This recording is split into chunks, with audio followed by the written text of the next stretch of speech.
ہمارے لیے آج کا کلام پیدائش کی کتاب اس کا 22واں باب اور اس کی 6 آیت سے 19 آیت تک پڑھیں گے۔ اور ابراہیم نے سوختنی قربانی کی لکڑیاں لے کر اپنے بیٹے اسحاق پر رکھیں اور آگ اور چھری اپنے ہاتھ میں لیں اور دونوں اکٹھے روانہ ہوئے۔ تب اسحاق نے اپنے باپ ابراہیم سے کہا، اے باپ۔ اس نے جواب دیا کہ اے میرے بیٹے، میں حاضر ہوں۔ اس نے کہا، دیکھ، آگ اور لکڑیاں تو ہیں، پر سوختنی قربانی کے لیے برا کہاں سے ہے؟ ابراہیم نے کہا، اے میرے بیٹے، خدا آپ ہی اپنے واسطے سوختنی قربانی کے لیے برا مہیا کر لے گا۔ سو وہ دونوں آگے چلتے گئے اور اس جگہ پہنچے جو خدا نے بتائی تھی۔ وہاں ابراہیم نے قربان گاہ بنائی اور اس پر لکڑیاں چنی اور اپنے بیٹے اسحاق کو باندھا اور اسے قربان گاہ پر لکڑیوں کے اوپر رکھا۔ ابراہیم نے ہاتھ بڑھا کر چھری لی کہ اپنے بیٹے کو ذبح کرے۔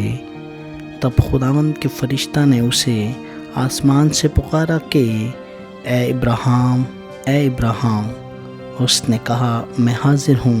پھر اس نے کہا کہ تو اپنا ہاتھ لڑکے پر نہ چلا اور نہ اس سے کچھ کر، کیونکہ میں اب جان گیا کہ تو خدا سے ڈرتا ہے، اس لیے کہ تو نے اپنے بیٹے کو بھی جو تیرا اکلوتا ہے مجھ سے دریغ نہ کیا۔ اور ابراہیم نے نگاہ کی اور اپنے پیچھے ایک مینڈھا دیکھا جس کے سینگ جھاڑیوں میں اٹکے تھے۔ تب ابراہیم نے جا کر اس مینڈھے کو پکڑا اور اپنے بیٹے کے بدلے سوختنی قربانی کے طور پر چڑھایا، اور ابراہیم نے اس مقام کا نام یہوہ یری رکھا۔ چنانچہ آج تک کی کہاوت ہے کہ خداوند کے پہاڑ پر مہیا کیا جائے گا۔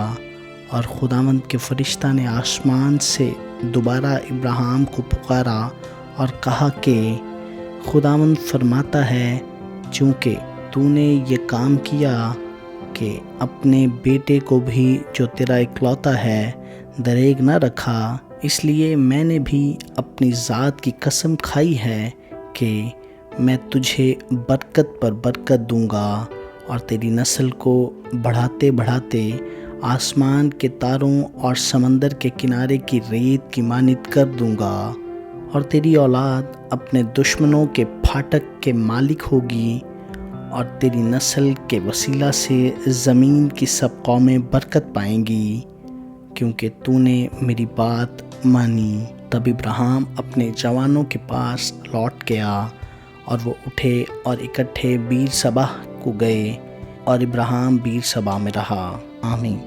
خداوند کا پاک کلام پڑھا اور سنا جانا ہم سبوں کے لیے باعث برکت ہو۔ خدا کا شکر ہو۔ آمین۔